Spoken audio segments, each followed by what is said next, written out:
जब भी आपको समय मिले थोड़ा विचार करके देखिए कि जिंदगी की चाल कैसी होती है। ये किस तरह से इंसान को आगे बढ़ाती है और किस तरह पीछे धकेलती है। ये कब अचानक बहुत कुछ देती है और कब अचानक बहुत कुछ छीन लेती है।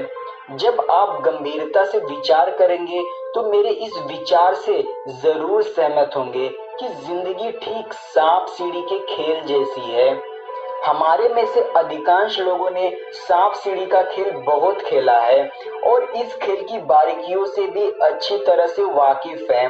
मुझे अनेक बार लगा है कि इस खेल की रचना इंसान को जिंदगी का बहुत बड़ा रहस्य समझाने के लिए की गई है।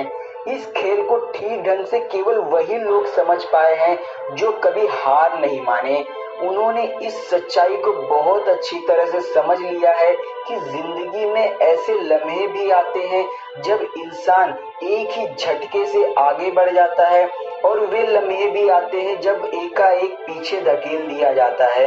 अगर आपने सांप सीढ़ी का खेल खेला है तो मैं आपसे एक सवाल पूछता हूँ, इस खेल में 1 नंबर से चलकर 100 नंबर तक कौन पहुंचता है? जवाब साफ है, केवल वही जो लगातार इस खेल को खेलता रहता है। तब तक खेलता रहता है जब तक कि वह 100 नंबर तक न पहुंच जाए। अगर खेल को सांपों के डर से घबराकर बीच में ही छोड़ दिया गया तो फिर 100 तक पहुंचना मुश्किल ही नहीं बल्कि नामुमकिन है। सांप सीढ़ी के खेल में सांप और सीढ़ियां कभी भी एक ही साइज की नहीं होती। कई सांप तो इतने बड़े होते हैं कि आपको उठाकर बिल्कुल नीचे धकेल देते हैं और कई छोटे छोटे होते हैं।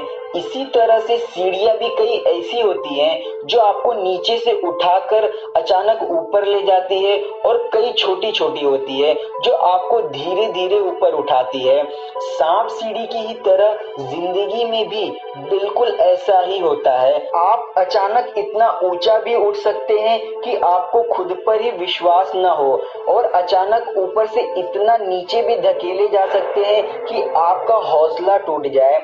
इसके अलावा लाइफ में कई बार छोटे छोटे जंप भी मिलते रहते हैं और छोटी छोटी गिरावट भी आती रहती है, लेकिन जिंदगी में विजयी वही होता है जो जिंदगी की इस सांप सीढ़ी रूपी गेम को खेलता रहता है। चाहे सांप काटे चाहे सीढ़ी चढ़े, जो स्थिर रहता है, जो जानता है कि अगर नीचे धकेले जाने के लिए सांप है तो चढ़ने के लिए सीढ़ियां भी हैं। जीवन के इस सच को आप बदल ही नहीं सकते। इसमें सांप और सीढ़ियां दोनों ही अपनी अपनी जगह पर हैं, दोनों ही काम करते हैं। आपके काम करने की गति जरूरी नहीं है कि आपको सीढ़ी पर ही चढ़ाएगी, बल्कि आपको नीचे भी फेंक सकती है। लेकिन आपको अपना खेल बंद नहीं करना, जिंदगी की बाजी चलना नहीं छोड़ना। निश्चित है कि एक दिन आप जंग जीत जाएंगे।